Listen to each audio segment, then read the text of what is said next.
Now, Nigeria's non-oil exports have reached $5.5 billion, signaling a growing diversification of the economy. To sustain this momentum, investment in export education is crucial.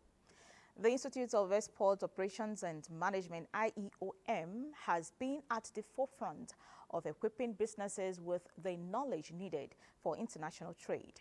Now, with the launch of the Institute of Export Operations and Management Academy, export education is becoming even more accessible to Nigerians, including students.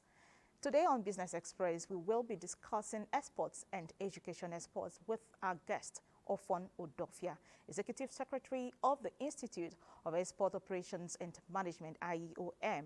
He joins us via telephone from Rivers State. Hello, Mr. Udofia. Thanks for joining us. Hello, good morning. It's good to have you. All right. As the country's non-oil exports continue to grow, it's clear that diversification is key to our economic future. How does export education fit into this picture? Yes, it's actually fit into the picture because there's a knowledge gap. You know, Nigeria as a country, we have dwelled so much in imports. We have been an importing nation as against exporting nation that we were in the 70s. So that is really having a downturn on our economy.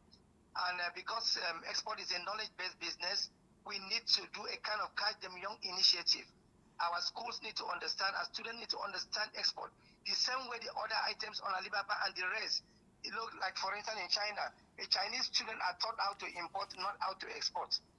How to export, not how to import. So invariably, that is what the Institute is trying to do. Because if we don't teach our students from the special institution, we will not be able to hold them responsible for not exporting.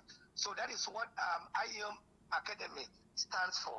All right, So I'll just come into that. Yeah, you recently launched the IEOM Academy. Can you give us an overview of the academy and the opportunities it offers for aspiring exporters?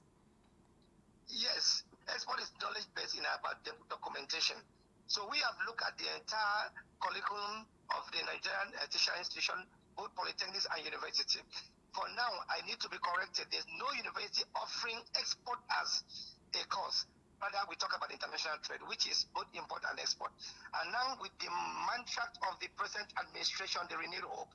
So we are thinking that if hope is to be renewed, that students need to be packaged with entrepreneurial training that has to do with export. In those days, if we cast our minds back, our parents were doing what we call campus jobs. It is no longer there.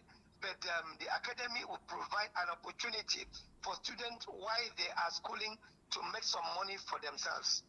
So we have courses like export documentation and compliance, because if you don't comply in export, your product will be thrown out internationally.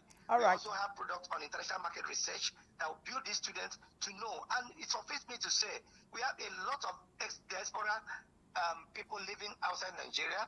So that is our first port of call. Let these students interact with their cousins, with their relation, and see how they can actually give them what they need to eat. Most of our exported products of local food items are being dominated by other foreigners, like the Asians and the rest. So the platform is to encourage students to understand export and also to have an export knowledge. Peradventure, you need to be employed. How do you become an export clerk? How do you become an export officer? How do you become an export manager? That is what the platform has for students. And it is also inclusive because, look, for instance, our post office needs to be decentralized. So students from their campuses can start exporting from their post office. We are already having that ongoing discussion with the post management. All right, sir. Before I let you go, what are some of the most promising sectors in non-oil exports that Nigerians should be exploring very quickly? Yes, the agricultural produce are one. Then two, we have a huge thing to do in services. The tech industry can take advantage of that. Let me also interest you. You can even export our languages. It is done there because of their many people in diaspora who are having issues. So both the non-oil export products like cashew, cocoa, sesame seed, rubber, and the rest. Then solid minerals are also there, and then the services. All right, Mr. Ofon Udofia, thank you very much for sharing your thoughts with us this afternoon. Thank you so much. It's my pleasure. All right, moving on, global stocks slipped this Friday with investors still edgy at the end of the week.